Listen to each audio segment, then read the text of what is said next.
Hi everyone, my name is Marcos Espinosa, and this is for my English 1302 class.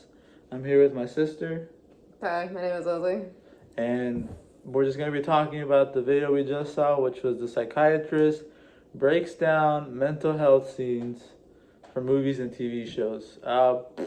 So first, I want to ask you, Bailey, um, why do you think it's good for production companies or big movie studios to sort of like shine light on these uh, mental disabilities, mental disorders? Why do you think that they should do this? They should do that. Personally, I think not everyone here in the world they know much about it really. So I think it's a good way to catch people's attention in the audience to know about these diseases, because they're not well known. And I feel like making a movie about it, like Inside Out, I would say, is I don't know.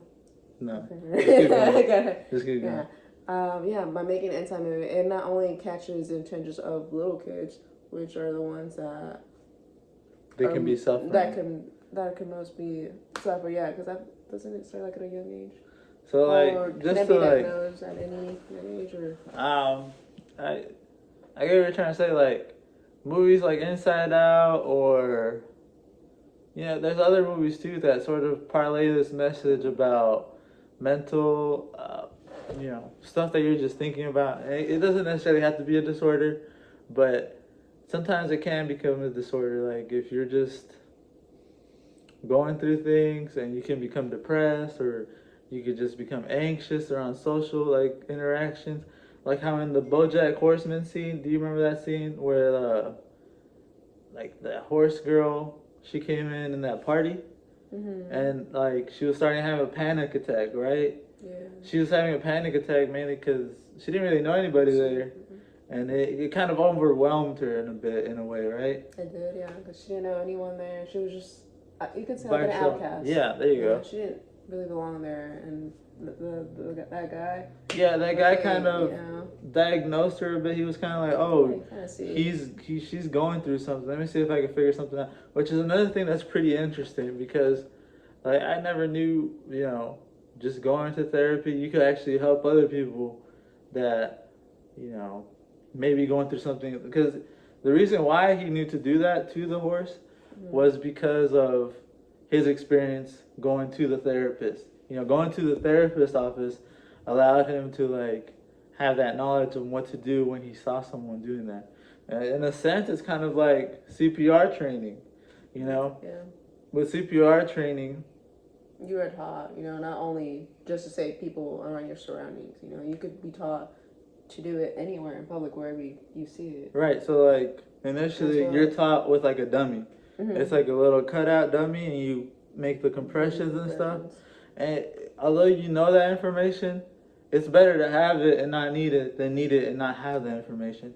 Because if you were put in that situation and you didn't have that experience with you, that guy might have died, right? So it's the same thing with this lady. You don't know what might have happened with this horse lady had that guy not been there. Because her friend left her to go with the other guy. She was there by herself, having this panic attack. Things could have gone south pretty quickly, huh? Yeah. So another thing I wanted to shine light on would be that 1 in 5 Americans will have some sort of mental health challenge within the year, which is like something pretty interesting that was said in the video, and it really caught my attention because like people don't really think about it whenever it's happening to them, but it does happen, right? Like it's because not a lot of people are informed or know the science of, because they just think, oh, my kid is fine. He does this like any age is fine. Like autism is something that a lot of kids growing up tend to start developing, and not a lot of parents are well aware of what it even is. Right. So it's sort of piggy off what you just said. Like parents also kind of don't want to believe, right? They don't want to believe that their child has some sort of disease or mental illness, because then that sort of makes them like a social outcast. And what that means is just like if you see someone with a mental disorder, you wouldn't want to necessarily be like um, like associated with them. You know what I mean?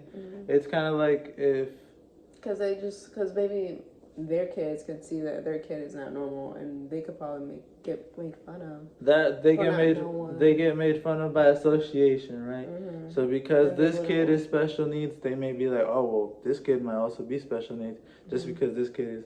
Which I think that's another good reason why it's good for like big movie production media companies to make videos or make movies about these mental illnesses, because it sort of normalizes these kids having like this disorders, right, or these grown-ups or whoever, because if you see it as more like something that everyone goes through, or everyone becomes more like accepting, then it kind of like helps those people that are sick, and that's a good thing. That's a good thing, because I mean, even back in the day, you know what would happen to like people with mental disabilities, right? Yeah. People with they'll get judged right away, and they'll either get killed, made fun of, or just struggle in life, because not many people back then they knew about much about the diseases. They just choose to oversee them. I mean, even if they didn't know much about the diseases, some people even knew about them and kind of just still want to make fun of them, mainly because they didn't understand. They didn't understand. That's what it was. They didn't know how to. Yeah. They didn't understand what it was. Like, they would just see a crazy, or see, even I'm saying it. They would just see someone with a mental disability and just assume that they're crazy. Yeah. But that could be the opposite of the truth. Some people just have mental disabilities, but they can still live their lives as like a normal individual with just normal goals in life. They just have this one thing that's wrong with them, and they go to psychiatrists and sort of go through with it, right? They go through life and try to overcome it. Another thing I think that happens with these movies is the shining light aspect of it. So one disease that I kind of didn't know the name of it's called the savant syndrome. And with the savant syndrome, basically it kind of hyper focuses the person's like ability to like just view one thing and just sort of like just Which movie are you referring to? The one where like the guy with like the toothpicks and stuff. Oh, he was able to count all the toothpicks right away because he has this disease. And although like it shines light on it, but it also kind of like makes it seem he has like some sort of superpower to him, which is not the case. All right, this guy is suffering from a disease, and this disease makes it like to where he hyper focuses on one thing, which can be really good if you have some like sort of the job that needed that sort of attention. But as a regular human being, we're not always hyper focusing on one thing. We're thinking about a lot of things. We're thinking about like, just in general, we're thinking about like our next meal, our next. We're always thinking ahead, is what I'm saying. But these people that have these disease tend to hyper focus on just one thing. Yeah, right? Because he was able to count the toothpicks right away, and like as the people around him saw that, they were like, "Whoa, he must have some superpowers and such." Because of such ability, not because not anyone can do that. So they must have thought that.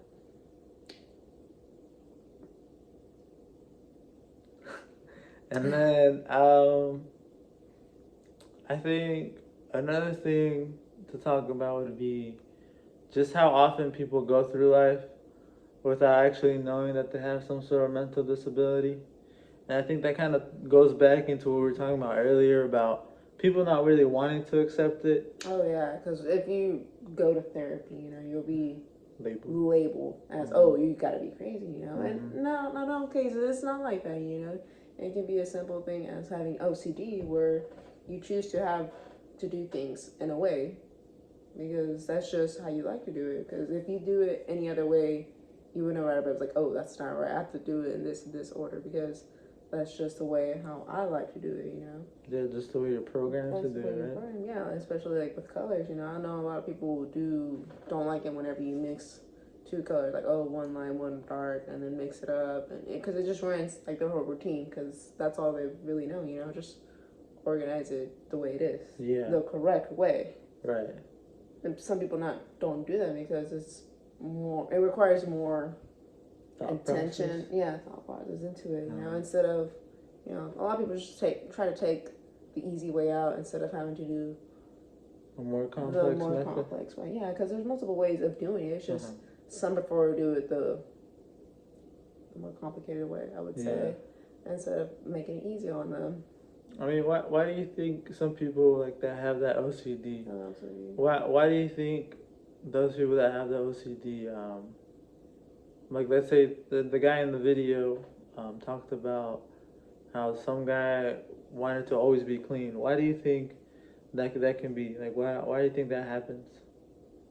That he always wanted to be, I would say, where do you see that? In the video, they talk about this guy from a movie. I don't know if it's based on a real guy, but he just always wants to be clean. Everything in his house is always clean, and he just, you know, he focuses on this one thing, always being clean.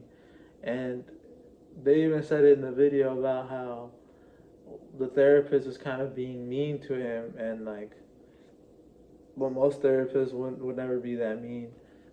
This kind of like goes against what therapists should be, which would be like a really supportive person and helping them out and stuff. But I was mainly just asking, like, why do you think, how do you think these diseases and stuff like OCD come to place, like the cleanliness one?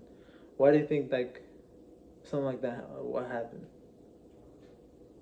In that case, I mean, something that can happen. I mean, something that could cause them to happen like this would be like if you have a traumatic experience where you get embarrassed and you're really dirty at the time, so you never want to be seen as dirty again. So what do? Always clean, always clean, always clean. Yeah, that could be it just becomes a habit, you know. After going through such experience, you wouldn't want to go through it again. So you just start picking up that habit, like, okay, so I gotta do this, and that, because it's just something that I can't live without it. And, you know, I have to do it. Something that some will say it's normal, others will say, oh, you have a problem, you need to go talk to a therapist about that. But in this case, it's just habits that people start developing that they don't notice that they're doing.